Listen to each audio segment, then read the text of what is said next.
The Madlanga Commission of Inquiry has heard allegations that Police Minister on special leave, Senzo Mchunu, tried to coerce a crime intelligence officer into lying in his testimony.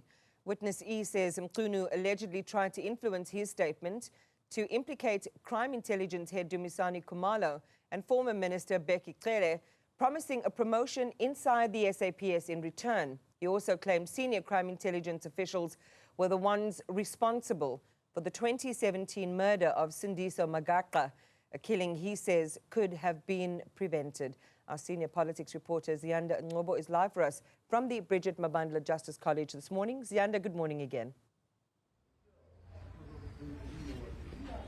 Thank you once again, Iman. So much to talk about when it comes to the testimony of Witness E. Their safety, first and foremost, is one of the things that one could talk about insofar as how exactly did Senzo Mchunu actually find Witness E, because he says he pretty much does not even exist in our country system or even on the SAPS system, and that it's very difficult to find him. But also in particular, Iman, Senzo Mchunu and that WhatsApp, or rather the recording that was played at the Commission of Inquiry, how he tried to influence Witness E to lie before the Commission of Inquiry. And Jeremy Veary, once again, let's pick up on that particular point, because the other aspect here is that Witness E would have worked on the Sindiso Magaka case. He discovered that his seniors were implicated in the planning and execution of that assassination, but also crime intelligence, the slush fund was used for that, and then an insistence by Senzo Mchunu, according to Witness E, to implicate Dumisani Khumalo, who was not even in crime intelligence at the time, and to also implicate former Police Minister Veary. What's that all about? I think it's clear that was a political killing, but I think one of the essential things that only Witness E has brought can bring to light and bring to an actual court case is in-place evidence with the suspects who committed the murder and those who conspired, his superiors, according to his allegation, to do that.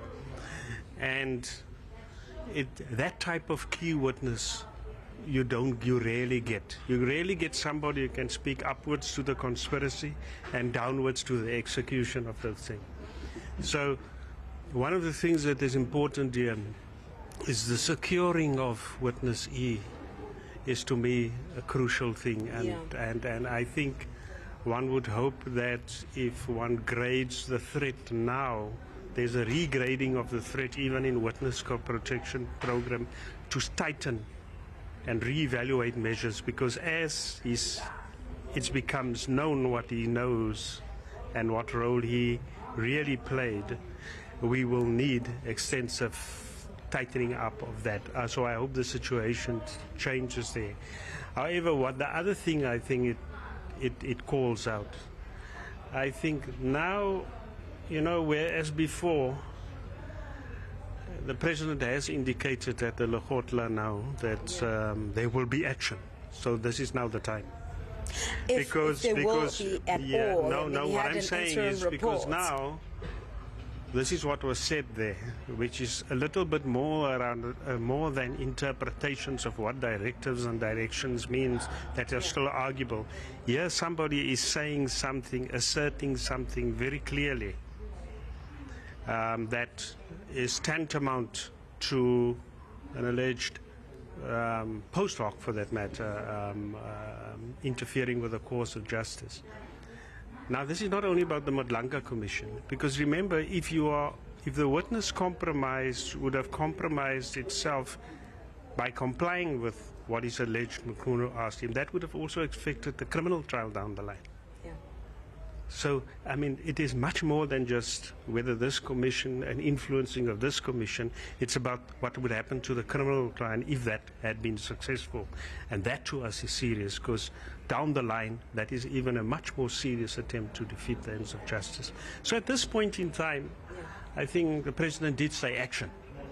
So one would probably think the president... Anyway, it's not like there's anything, stopping the president now. I mean, if I were the president, and I'm not, obviously, but if I am listening to what is being said at this Commission of Inquiry, even if we don't even take the recording, just the examples of how the minister is in ANC regalia and he's calling a management meeting at a police station, and he knows surely that it's because they'll respect him because he's the police minister, to ask about a candidate who used to be in the ANC and defected to the MK party, and it's well recorded what the MK party did to the ANC in KwaZulu-Natal.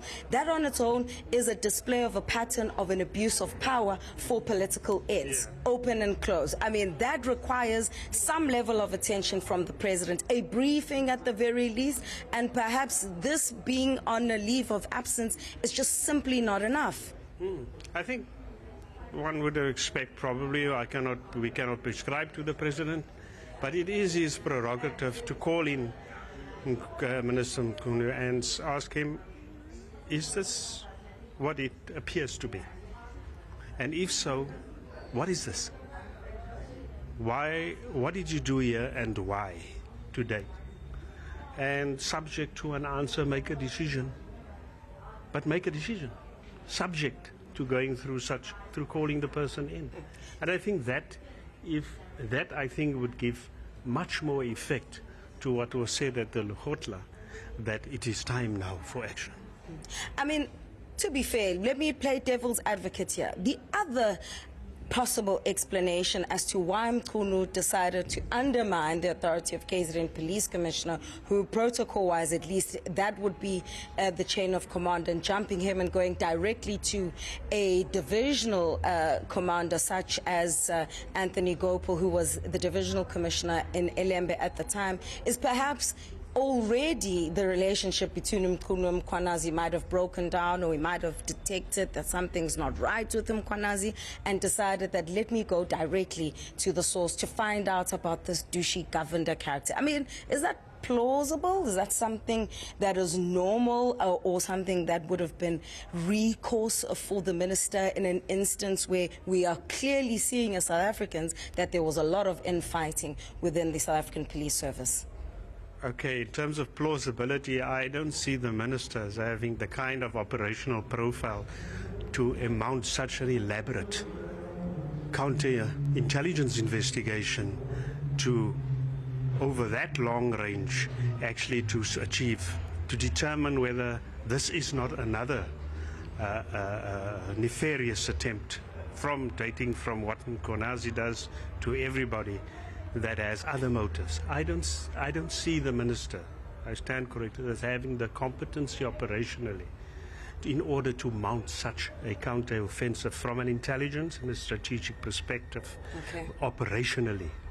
You might be able to play the games in your head, but managing such a complex operation is something entirely different. So I don't see the minister being capable of doing.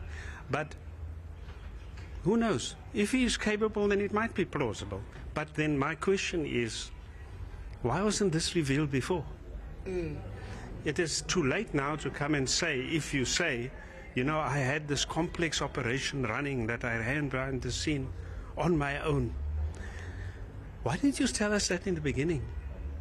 So it would be too late to now, it would be a recent invention or post hoc invention to try and explain backwards now that you had this brilliant idea and you were testing the system and you did all these things in order to extract evidence to support your theory. So I am a bit skeptical about that. But like I said, I come from an environment of detection and intelligence, so my skepticism is a natural bias.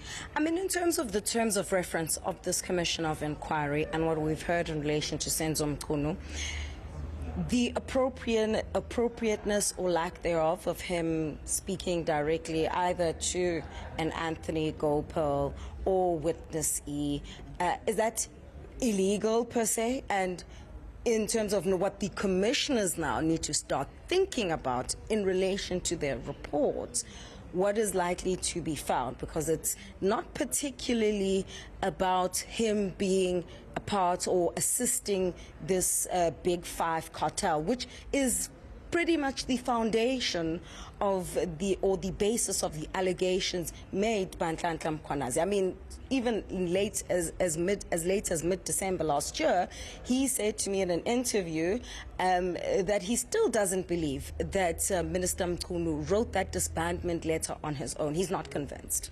The issue goes back to Section 207(2) of the Constitution.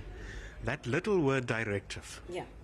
And that other issue of national policy in alignment with national policy that ties the minister's relationship and can stray into the operational terrain that is the National Commission's responsibility if these things are not properly defined. Now, we already know the national policy was only passed in June 2025.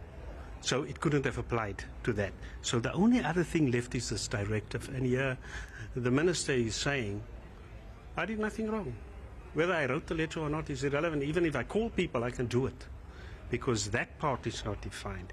Now, that to me is the crucial thing for the Commission, because other ministers have treaded even far beyond what was saying. I mean, I've been in my experience in operational briefings about detail with ministers before.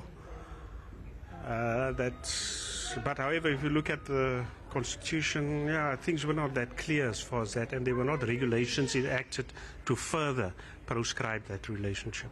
So yes, that is what the Commission should clarify, and perhaps look at recommendations to correct that. But that is one thing. But that cannot explain, if what witness E is saying is true, that you afterwards, around a subjective matter around your own personal interest, if what he's saying to want to influence what a witness is going to testify to here. That will have implication of the same testimony being presented at a criminal trial. That is something different entirely, and we should not subject it to the same kind of